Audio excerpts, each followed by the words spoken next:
سورہ نمل آیت نمبر 36 اعوذ باللہ السمیع العلیم من الشیطان الرجیم بسم اللہ الرحمن الرحیم فلما پس جب آیا سلیمان کے پاس قالا اس نے کہا آتو مدو نانی کیا تم میری مدد کرتے ہو بمال مال سے فما پس جو آتانی اللہ نے مجھے دیا خیر بہتر مما اس سے جو آتاکم اس نے تمہیں دیا بلکہ انتم تم بہدیاتکم اپنے تحفوں سے تفرحون خوش ہو۔ تو جب وہ آیا سلیمان کے پاس، یعنی وہ جو تحفے لے کر تحائف لے کر آئے سلیمان کے پاس، اس نے کہا کیا تم میری مدد کرنا چاہتے ہو مال و دولت سے؟ تو جو کچھ مجھے اللہ نے دے رکھا ہے وہ کہیں بہتر ہے اس سے جو اس نے تمہیں دیا ہے۔ اپنے ان تحائف سے تم خود ہی خوش رہو۔ مال، اسباب، بظاہر برتنے کی چیزیں، کھانے کی چیزیں، پہننے کی چیزیں، انسان کے لیے رہنے کے، اب یہ ان کے پاس بھی میسر، ان کے پاس بھی میسر۔ خیر کا معاملہ یہ ہے جو اللہ کی رضا سے، وہ مال، وہ دولت، وہ دھن، وہ عزت، وہ آسائش، وہ آرام، وہ صحت، جس میں اللہ کی رضا، جس سے اللہ راضی ہو، جس سے اللہ کے احکامات، اللہ کی بندگی میں کوئی فرق نہ آئے، وہ خیر ہوتی ہے۔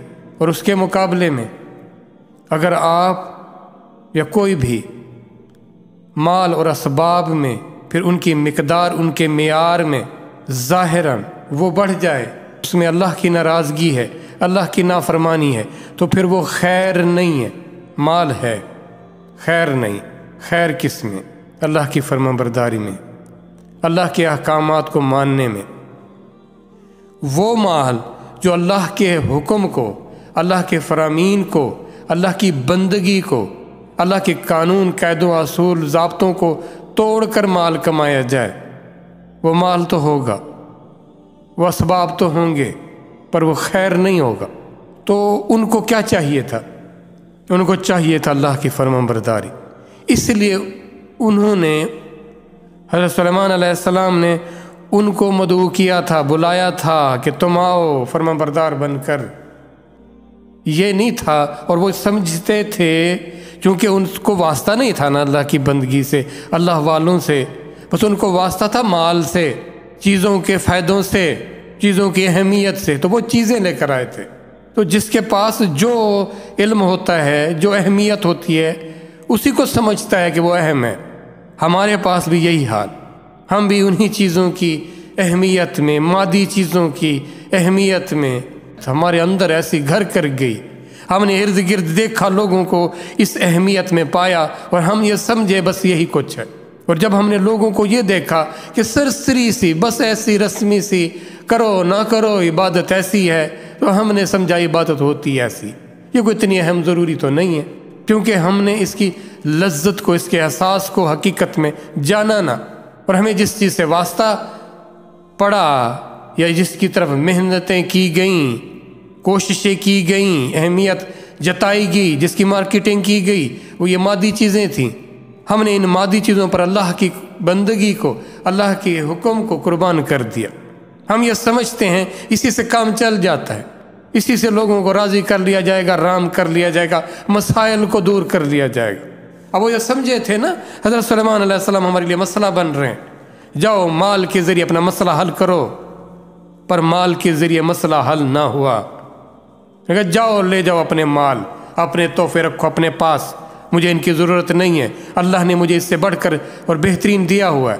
آج اگر ہمیں کوئی ایسی چیز میسر آئے تو ہم کیا ایسا ایمان ہے ہمارا کہ ہم اس کو رد کر دیں اور کہیں نہیں، مجھے اللہ کی فرمانبرداری سب سے بڑھ کر ہے؟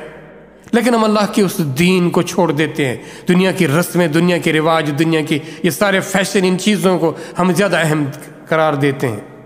کیسا ایمان ہے ہمارا؟ یہ عارضی چیزیں ہیں، انہوں نے ختم ہو جانا ہے۔ لیکن وقت کا پہیہ کیسے تیزی سے گھومے جا رہا ہے، اور اس میں ہم اپنے لیے کیا حاصل کر رہے ہیں؟ اصل اثاثہ وہ ہے جو آپ کو اللہ اور آخرت میں سرخرو کرے۔ یہ کون سی عقل مندی ہے، یہ کون سی انسانیت ہے، یہ کون سا اس کا بہتر اور برتر ہونا ہے کہ اپنے مالک کو نہ پہچان سکا وہ؟ اس قدر پیار کرنے والی ذات، سب کچھ نوازنے والی ذات، اور اس سے ملنے کی تمنا ہی نہ اس کے اندر آ سکی۔ یہ کیسی شکر گزاری ہے، یہ کیسی بندگی ہے کہ اس سے ملنے کی طلب ہی نہیں۔ کیسا تعلق ہے جو آپ کے اندر وہ طلب ہی نہیں پیدا کر رہا کہ میں اس ذات سے ملاقات کروں، میں اس ذات کا دیدار کروں۔ یہ سارے حسن، ساری خوبیاں، سارے رنگ، سارے مزے، سارے ذائقے، ساری لذتیں پیدا کرنے والی ذات، اس سے ملنے کی طلب ہی نہیں ہے۔ یہ تو دنیا ایک تماشا ہے، یہ تماشا تو ہوتا رہے گا، چلتا رہے گا، کبھی صبح، کبھی شام، کبھی رات، کبھی دن، کبھی آسانی، کبھی مشکل، کبھی گرمی، کبھی سردی، کبھی صحت، کبھی بیماری۔ یہ بغض، کینہ، حرص، ہوس، حسد کی دنیا، یہاں دل لگانے کی یا یہاں پہ وہ ساری محبتیں یہاں کیسے میسر ہو سکتی ہیں جہاں پر اس ذات کا دیدار نہ ہو؟ وہ بھی کوئی رہنے کی جگہ ہے بھلا؟ وہ بھی کوئی منزل ہوئی ہماری؟ اس نے کہا کہ یہ تمہارے لیے مسافر خانہ ہے، کچھ دن، کچھ وقت ٹھہرنے کی جگہ ہے، تم نے یہاں سے کوچ کر جانا ہے، اور پھر میں نے تمہارے لیے نہایت اعلیٰ اور خوبصورت جہان تخلیق کیا ہے۔ یہ بے ایمانی ہے نا، یہ کون سا ایمان؟ یہ جس چیز سے منع کیا گیا تو اسی طرف بھاگے جا رہے، جس سے روکا گیا تھا، جس سے پرہیز کرنا تھا، اس کو ہم نے اپنی منزل بنا لیا۔ پھر اس سے خیر کیسے حاصل ہوگی؟ راستہ ہی غلط چن لیا، نظریہ غلط ہو گیا، سوچ غلط ہو گئی، سمت غلط ہو گئی، خیر کہاں سے میسر ہوگی؟ خیر والے راستے پر تو ہم گئے ہی نہ۔ لیکن ہم نے ٹھان لی، ہم نے طے کر لیا کہ ہم جس فرقے میں، جس سوچ میں، جس مسلک میں، جس راستے پر ہیں وہ اعلیٰ ہے، وہ بہترین ہے، اس میں کوئی گنجائش نہیں ہے۔ جبکہ ہر لمحہ ہدایت کی ضرورت تھی، سیدھے راستے کی ضرورت تھی۔ یہ ایک دفعہ مانگ لینے سے یا کسی کے دعا کر دینے سے میسر ہوتا تو پھر ہر رکعت میں کیوں ہر رکعت میں کہا گیا کہ مانگو تم مجھ سے صراط مستقیم، ہدایت مانگو مجھ سے؟ ہم سمجھتے ہیں مسائل کا حل مال میں ہے، مال تو خود ایک مسئلہ ہے، وہ کیا مسئلے حل کرے گا آپ کے؟ اللہ کی ذات سے تعلق اور محبت ہے اصل۔